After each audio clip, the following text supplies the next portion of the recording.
support this bill. Call the Honourable Ruth Dyson. That was a tragic attempt at a valedictory, Mr Speaker, and I'm very disappointed in the member that he chose to talk about an increase in police in some parts of the country when this bill is about destroying the lives and careers of hundreds of public servants who are dedicated to ensuring that all New Zealanders have access to high-quality public services. That member gets up and defends this. He should be ashamed of himself. We've already seen nearly 2,500 public service jobs lost because of the direct actions of ministers in his government at a time when our unemployment list is rising dramatically. How stupid can that member and his colleagues be? Well, the answer is extraordinarily stupid, actually, Mr Speaker. There is no sense at all in cutting back jobs and access to services in our communities during a recession, when we're trying to grow our economy, for the government to say, we will show leadership in this area, let's cut a whole lot of jobs, let's make a whole lot of people unemployed, or give them great career options in Australia, where they do pay their public servants well and they do offer them strong career prospects, and that member defends it. It's just short-sighted, stupid and wrong, and that's why Labour is opposing this legislation. We want to see high-quality public services delivered in New Zealand communities in a way that is accessible. People are entitled, when they pay their taxes, to know that they will get access to high-quality information in a way that makes sense to them as a result of their contribution. That's how a healthy society works. That's why some members on the opposition have lived as public servants for years, and I'm sure they thought they were doing very fine work. In fact, I've heard some of them say how good their work was. And then they come into Parliament and think that everyone else is a slug and should lose their jobs, that all these departments are suddenly so inefficient and need to be merged. Well, Mr Speaker, this is just short-sighted and nonsense. It has not improved the delivery of services one single dot, and nor will this work at all. For that member, the member who used to have high standards and principle and be prepared to stand up for reasoned debate, well, my colleague said it has been a while, that's true, but I remember that member standing up to his colleagues for values that he believed in, is now prepared to see both ALAC and the Mental Health Commission, two critical areas in the lives of a healthy society, lose their mandate. How can that member justify that when his government has been so timid in implementing the Law Commission's alcohol recommendations, when they have been castigated around the country for parading a problem but not being prepared to present an answer?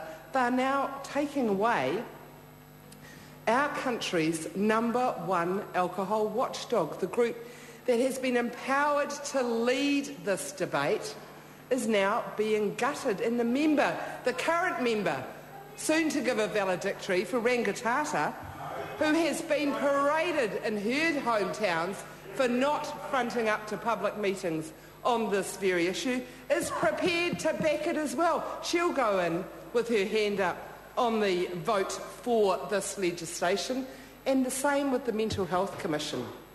Mr Speaker, despite what Jonathan Coleman, the Minister, says in this House, we know that mental health needs to be protected and treasured, and that the Mental Health Commission has done an internationally well-regarded job of ensuring that mental health was no longer the Cinderella of the health ball. There are always huge competing demands in the health system. There are always areas that will put political pressure on the Minister of Health, that will raise concerns in our community, and rightly, and mental health is never seen to be the one that will light up the public awareness. People will far more align themselves with something that is seen as an attractive health issue to back.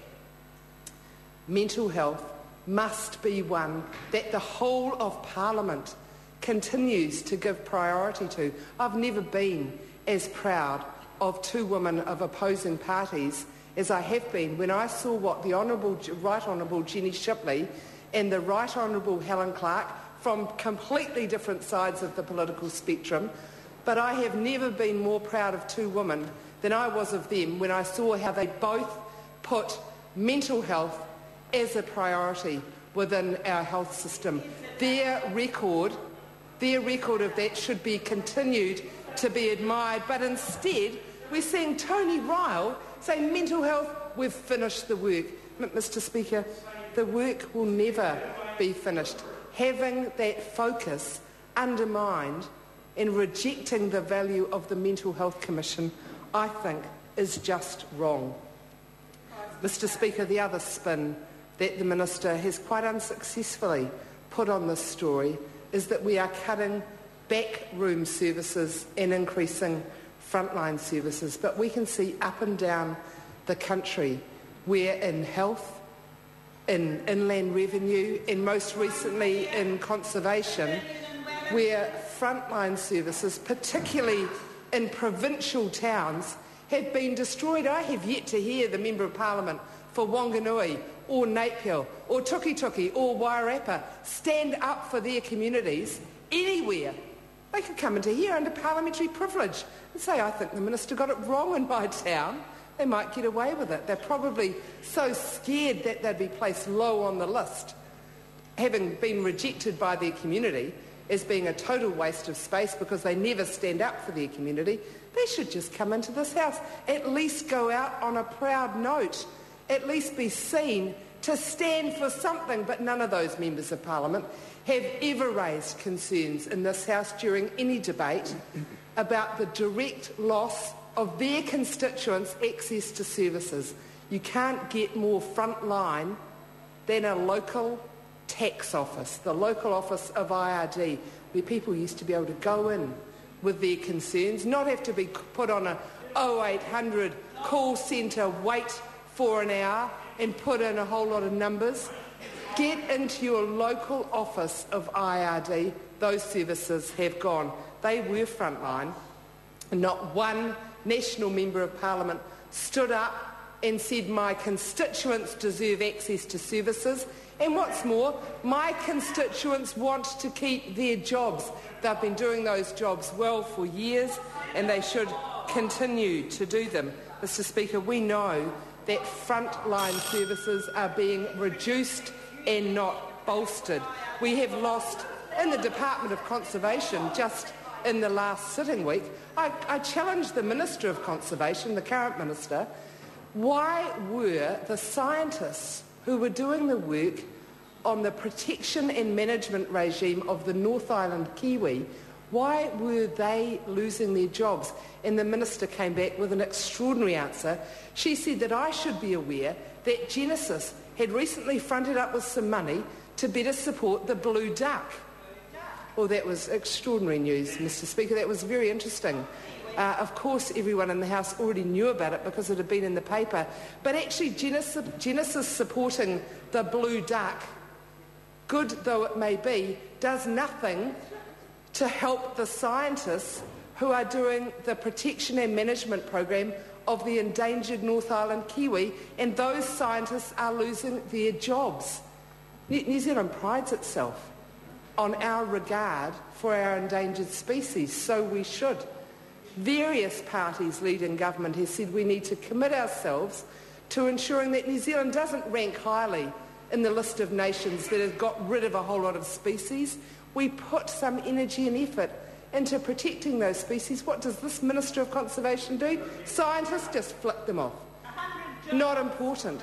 They are critical to not only the future reputation, but literally the future existence of our most endangered species.